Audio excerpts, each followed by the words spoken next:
ಜನನಿ ಸುದ್ದಿವಾಹಿನಿ ವೀಕ್ಷಕರಿಗೆ ನಮಸ್ಕಾರ. ನಾನು ರಮೇಶ್ ಹೆಗಡೆ ಗುಂಡುಮನೆ.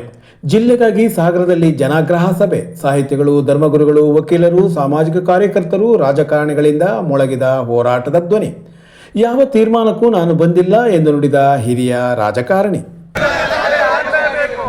ಸರ್ಕಾರದ ಬಳಿ ಜನ ಹುಡುಕಿ ಹೋಗುವ ವ್ಯವಸ್ಥೆ ಇದ್ದರೆ ಅದನ್ನು ಒಳ್ಳೆಯ ಸರ್ಕಾರದ ಲಕ್ಷಣ ಎಂದು ಹೇಳಲಾಗದು. ಅದರ ಬದಲಿಗೆ ಸರ್ಕಾರವೇ ಜನರನ್ನು ಹುಡುಕಿ ಬಳಿಗೆ ಬರುವ ಸರ್ಕಾರವಿದ್ದರೆ ಅದನ್ನು ಒಳ್ಳೆಯ ಸರ್ಕಾರ ಎಂದು ಪರಿಗಣಿಸಲಾಗುತ್ತದೆ. ಈ ಹಿನ್ನೆಲೆಯಲ್ಲಿ ಸಾಗರದಂತಹ ಊರು ಜಿಲ್ಲಾ ಕೇಂದ್ರವಾಗಿಸುವುದು ಯಾವುದೇ ಸರ್ಕಾರ ಇದ್ದರೂ ಅದು ಸರಿಯಾದ ಕ್ರಮ ಎಂದು ಹೆಗ್ಗೋಡಿನ ನಿನಾದ ಮುಖ್ಯಸ್ಥ ಸಾಹಿತಿ KV ಅಕ್ಷರ್ ಅಭಿಪ್ರಾಯ ವ್ಯಕ್ತಪಡಿಸಿದರು. ಸಾಗರ ಜಿಲ್ಲೆಯನ್ನಾಗಿ ಘೋಷಣೆ ಮಾಡಬೇಕು ಎಂದು ಸಾಗರ ಜಿಲ್ಲಾ ಹೋರಾಟ ಸಮಿತಿ ಗುರುವಾರ ಏರ್ಪಡಿಸಿದ್ದ ಜನಾಗ್ರಹ ಆಂದೋಲನದ ವೇದಿಕೆ ಕಾರ್ಯಕ್ರಮದಲ್ಲಿ ಅವರು ಮಾತನಾಡುತ್ತಿದ್ದರು. ಸರ್ಕಾರಕ್ಕೆ ಆಡಳಿತ ದೃಷ್ಟಿಯಿಂದಲೂ ಅರ್ಹತೆ ಇರುವ ಸಾಗರದಂತಹ ಪ್ರದೇಶವನ್ನು ಜಿಲ್ಲೆ ಮಾಡುವುದರಿಂದ ಅನುಕೂಲ ಹೊರತು ಅನಾನುಕೂಲವಿಲ್ಲ ಎಂದವರು, ಇದಕ್ಕೆ ಪೂರಕ ಅರ್ಹತೆ ಇದೆ ಎನ್ನುವುದು ಒಂದು ಕಾರಣವಾದರೆ ಸರ್ಕಾರ ಜನರ ಬಳಿಗೆ ಬರುವುದು ಕೂಡ ಮುಖ್ಯವಾಗಿರುವ ಹಿನ್ನೆಲೆಯಲ್ಲಿ ಜಿಲ್ಲೆಯ ರಚನೆ ಯೋಗ್ಯವಾಗಿದೆ ಎಂದು ಹೇಳಿದರು. ಅನೇಕರು ಹೇಳಿದರು ಸಾಗರಕ್ಕೆ ಬೇರೆ ಬೇರೆ ರೀತಿಯ ಅರ್ಹತೆಗಳಿದ್ದಾವೆ ಅಂತ. ಅದು ಒಂದು ರೀತಿಯ ಕಾರಣ. ಆದರೆ ಸಾಗರ ಯಾತಕ್ಕೆ ಜಿಲ್ಲೆ ಆಗಬೇಕು ಅಂತ ಅನ್ನೋದಕ್ಕೆ ಇನ್ನೊಂದು ಬಹಳ ಮುಖ್ಯವಾದ ಕಾರಣ, ಇದು ಸರ್ಕಾರದ ದೃಷ್ಟಿಯಿಂದ ಕೂಡ ಬಹಳ ಅಗತ್ಯವಾದದ್ದು ಅಂತ ನನಗನ್ನಿಸ್ತದೆ. ಒಂದು ಒಳ್ಳೆಯ ಸರ್ಕಾರ, ಅದು ಯಾವ ಪಕ್ಷದ ಸರ್ಕಾರ ಬೇಕಾದರೂ ಇರಲಿ, ಒಂದು ಒಳ್ಳೆಯ ಪಕ್ಷದಿಂದ, ಒಂದು ಸರ್ಕಾರದಿಂದ ನಾವು ಅಪೇಕ್ಷಿಸೋದು ಒಳ್ಳೆಯ ಆಡಳಿತ. ಒಳ್ಳೆಯ ಆಡಳಿತಕ್ಕೆ ಇರುವ ಒಂದು ಲಕ್ಷಣ ಏನು ಅಂತಂದರೆ, ಜನರು ಸರ್ಕಾರದ ಹತ್ರ ಹೋಗುವುದು ಒಳ್ಳೆಯ ಆಡಳಿತ ಅಲ್ಲ, ಜನರು ಸರ್ಕಾರವನ್ನು ಹುಡುಕಿಕೊಂಡು ಹೋಗುವುದು ಒಳ್ಳೆಯ ಆಡಳಿತ ಅಲ್ಲ, ಸರ್ಕಾರವೇ ಜನರ ಹತ್ತಿರ ಬರುವುದು ಒಳ್ಳೆಯ ಆಡಳಿತ. ಈಗ ಸಾಗರದಂತಹ ಒಂದು ಅನೇಕ ಸಣ್ಣ ಸಣ್ಣ ಜಿಲ್ಲೆಗಳನ್ನು ಕರ್ನಾಟಕದಲ್ಲಿ ಮಾಡಿದರೆ ಆವಾಗ ಸರ್ಕಾರ ಜನರ ಹತ್ರ ಬಂದಂಗಾಗುತ್ತೆ. ಜನ ಹುಡುಕೊಂಡು ನಾವು ಹೋಗಿ ತಾಲೂಕು ಆಫೀಸ್ನಲ್ಲಿ ದಿನಗಟ್ಟಲೆ 2 ದಿನ 3 ದಿನ ಕಾಯೋದಲ್ಲ. ನಮ್ಮ ಕೆಲಸ ಬೇಗ ಬೇಗ ಆಗಬೇಕು.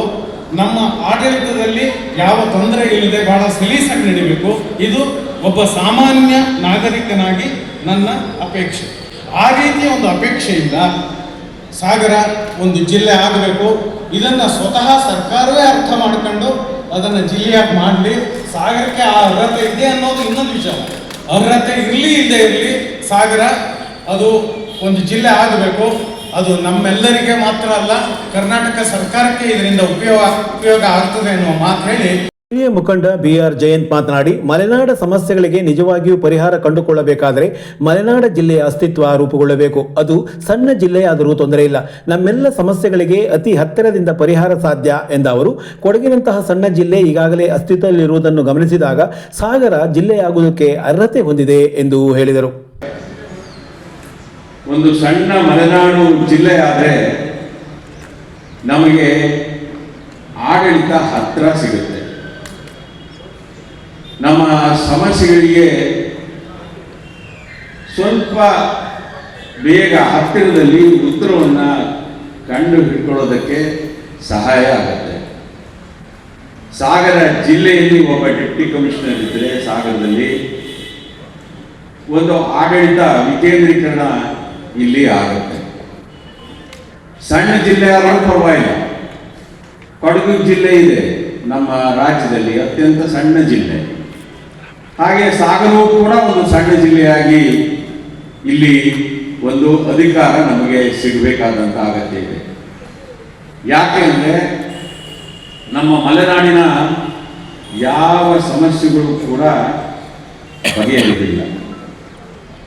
ಕೆಲವು ಅಭಿವೃದ್ಧಿ ಕೆಲಸಗಳನ್ನು ಬಿಟ್ಬಿಟ್ರೆ ಜನರಿಗೆ ಬೇಕಾದಂಥ ಬದುಕು ಏನಿದೆ. ಜಿಲ್ಲಾ ಹೋರಾಟಗಾರರ ಧ್ವನಿಯಾಗಿ ಮುಸ್ಲಿಂ ಮತ್ತು ಕ್ರಿಶ್ಚಿಯನ್ ಧರ್ಮಗುರುಗಳು, ಹೋರಾಟಗಾರ ತೀನಾ ಶ್ರೀನಿವಾಸ್, ಡಾಕ್ಟರ್ ರಾಜನಂದಿನಿ ಕಾಗೋಡು, ತುಕಾರಾಂ ಚಿರವಾಳ, ಕಾಂಗ್ರೆಸ್ ಅಧ್ಯಕ್ಷ ಕಲಸೆ ಚಂದ್ರಪ್ಪ, ನಗರಸಭಾಧ್ಯಕ್ಷ ಮೈತ್ರಿ ಪಾಟೀಲ್, ಹಕ್ರೆ ಮಲ್ಲಿಕಾರ್ಜುನ್, TD ಮೇಘರಾಜ್, HP ರಾಘವೇಂದ್ರ, ಸುಂದರ್ ಸಿಂಗ್ ಸೇರಿದಂತೆ ಹಲವು ಗಣ್ಯರು ಮಾತನಾಡಿದರು. ಮಂಜಪ್ಪ ಅವರು ಅಧ್ಯಕ್ಷತೆ ವಹಿಸಿದರು. ವಕೀಲರ ಸಂಘ ಹೋರಾಟಕ್ಕೆ ಬೆಂಬಲ ನೀಡಿತ್ತು. ಬೇಡೂರವರು ಮುಖ್ಯಮಂತ್ರಿ ಪತ್ರ ಬರೆದಿದ್ದಾರೆ. ಏನಂತ? ಈ ಹೋರಾಟ ನ್ಯಾಯ ಇದೆ, ನಮ್ಮ ಸಾಗರಕ್ಕೆ ಅರ್ಹತೆ ಇದೆ, ಜಿಲ್ಲೆ ಆಗಲೇಬೇಕು ಅಂತ ಅವರು ಬರೆದಿದ್ದಾರೆ. ನಾನು ಅದಕ್ಕೆ ಸ್ವಾಗತ ಮಾಡ್ತೀನಿ. ಆದರೆ ಗೋಪಾಲಕೃಷ್ಣ ಬೇಡೂರವರು ಮಂತ್ರಿ ದರ್ಜೆ ಸ್ಥಾನಮಾನ ಹೊಂದಿರೋರು, ನಮ್ಮಂಗೆ ನಿಮ್ಮಂಗೆ ಅಲ್ಲ.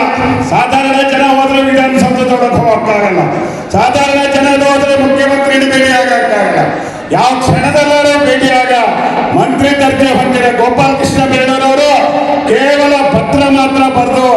ದಯವಿಟ್ಟು ಹಿಂದೆ ಬಿಡಬೇಡಿ.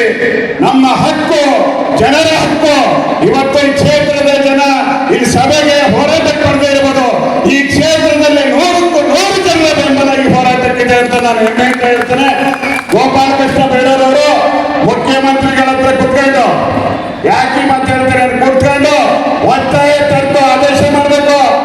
ಆಗಲಿ, ನಮ್ಮ ಉಪವಿಭಾಗಿ ಕಚೇರಿ ಆಗಲಿ, ಉಪ ಅರಣ್ಯ ವಿಭಾಗ ಆಗಲಿ, RTO ಆಗಲಿ, ನಮ್ಮ ಆಸ್ಪತ್ರೆಗಳಾಗಲಿ, ಶಿಕ್ಷಣದ ಎಲ್ಲ ಕ್ಷೇತ್ರಗಳು, ಡಿಗ್ರಿ ಕಾಲೇಜ್ಗಳಾಗಲಿ, PU ಕಾಲೇಜುಗಳಾಗಲಿ, ನಮ್ಮ ಮಹಿಳಾ ಕಾಲೇಜ್ ಆಗಲಿ, ಪಾಲಿಟೆಕ್ನಿಕ್ ಆಗಿ, ITI ಎಲ್ಲ ಕಾಲೇಜುಗಳನ್ನು ಹೊಂದಂಥ ನಮ್ಮ ಸಾಗರ ಇನ್ನೊಂದು ದಿನ ಜಿಲ್ಲೆಯಾಗಿ ನಾವು ನೋಡಬೇಕು ಅಂತ ಕನಸನ್ನು ನಾವೆಲ್ಲರೂ ಸೇರಿ ಅದನ್ನು ನನಸು ಮಾಡೋಣ ಅಂತ ಹೇಳಿ ಸಾಗರ ಜಿಲ್ಲೆ ಆಗಬೇಕು ಎನ್ನುವ ಕುರಿತು ಇದುವರೆಗೂ ನಾನು ಯಾವ ತೀರ್ಮಾನವನ್ನು ಕೈಗೊಂಡಿಲ್ಲ. ಹಾಗಾಗಿ ಹೋರಾಟದ ಕುರಿತು ಯಾವ ಮಾತು ಹೇಳಲಾರೆ ಎಂದು ಹೋರಾಟದ ಸ್ಥಳಕ್ಕೆ ಆಗಮಿಸಿದ ಮಾಜಿ ಸಚಿವ ಕಾಗೋಡು ತಿಮ್ಮಪ್ಪ ಅವರು ಹೇಳಿದರು. ಜನಾಗ್ರಹ ಪ್ರತಿಭಟನಾ ಮೆರವಣಿಗೆ ಉದ್ಘಾಟಿಸಿದ ಅವರು, ನಮ್ಮ ಪಕ್ಷ ಯಾವ ತೀರ್ಮಾನ ಕೈಗೊಂಡಿದೆ ಎನ್ನುವುದು ಕೂಡ ನನ್ನ ಗಮನದಲ್ಲಿಲ್ಲ. ನಿಮ್ಮ ಹೋರಾಟ ಮಾಡಿ, ಆದರೆ ನಾನು ಯಾವ ತೀರ್ಮಾನವನ್ನು ಮಾಡಿಲ್ಲ ಎಂದು ಹೇಳಿದರು. ಹೋರಾಟವನ್ನು ಪ್ರಾರಂಭ ಮಾಡಿದ್ದೆ. ಈ ವಿಚಾರದಲ್ಲಿ ನಾನು ಯಾವುದೇ ತೀರ್ಮಾನಕ್ಕೆ ಬಂದಿಲ್ಲ. ಮತ್ತೆ ಪಾರ್ಟಿಯಲ್ಲಿ ಕೂಡ ಏನು ತೀರ್ಮಾನ ಆಗಿದೆ ಅನ್ನೋದು ಕೂಡ ಇನ್ನೂ ಗೊತ್ತಾಗಿಲ್ಲ. ಆದ್ರಿಂದ ನೀವೆಲ್ಲ ಇವತ್ತು ಹೋರಾಟಕ್ಕೆ ಇಳಿದಿರಿ. ನಾನು ಯಾವುದನ್ನು ಹೇಳೋದಿಲ್ಲ. ನಿಮ್ಮ ಹೋರಾಟದಲ್ಲಿ ಜಯ ಆದರೆ ಆಗಲಿ, ಆದರೆ ನಾನು ಈ ಸದ್ಯದಲ್ಲಿ ಯಾವುದೇ ನಾನು ತೀರ್ಮಾನವನ್ನು ಮಾಡಿಲ್ಲ. ಇಷ್ಟು ಮಾತ್ರ ಹೇಳ್ತೀನಿ. ಜನಸಂಖ್ಯೆ ಮತ್ತಿತರ ವ್ಯವಸ್ಥೆ ದೃಷ್ಟಿಯಲ್ಲಿ ಸಾಗರ ಜಿಲ್ಲೆ ಆಗೋದಕ್ಕೆ ಸೂಕ್ತವಾಗಿದೆ. ಹೋರಾಟಕ್ಕೆ ನಮ್ಮ ಬೆಂಬಲವಿದೆ. ದೇವರು ಒಳ್ಳೆಯದು ಮಾಡಲಿ ಎಂದು ಸಿಗಂದೂರು ದೇವಾಲಯದ ಧರ್ಮದರ್ಶಿ ರಾಮಪ್ಪ ಶುಭ ಹಾರೈಸಿದರು. ಸಾಗರ ಎಲ್ಲದಕ್ಕೂ ಹತ್ರ ಇದೆ ಮತ್ತು ಎಲ್ಲ ಸೌಲಭ್ಯವನ್ನು ತಗೊಂಡಿದೆ. ಈಗಾಗಲೇ ಇದು ಆಗಬೇಕಾದ್ದು. ಈಗಾಗಲೇ ಜನಸಂಖ್ಯೆನೂ 10 ಲಕ್ಷದ ಮೇಲೆ ಇದ್ದೀವಿ ನಾವು. ಅದಕ್ಕೆ ಹೋರಾಟ ನಾವು ಮಾಡೋಕ್ಕೆ ಇಳಿದಿದ್ದೇವೆ. ಈ ದಿನದಿಂದ ದೇವರು ಒಳ್ಳೇದು ಮಾಡಲಿ, ನಮಗೆಲ್ಲರೂ ಶುಭ ಕೊಡಲಿ ಅಂತ ಹೇಳಿ ಈ ಸಂದರ್ಭದಲ್ಲಿ ಹೇಳ್ತಾ ಈ ಕಾರ್ಯಕ್ರಮ ಯಶಸ್ವಿಯಾಗಿ ನಡೀಲಿ ಅಂತ ಹೇಳಿ ದೇವರಲ್ಲಿ ಪ್ರಾರ್ಥನೆ.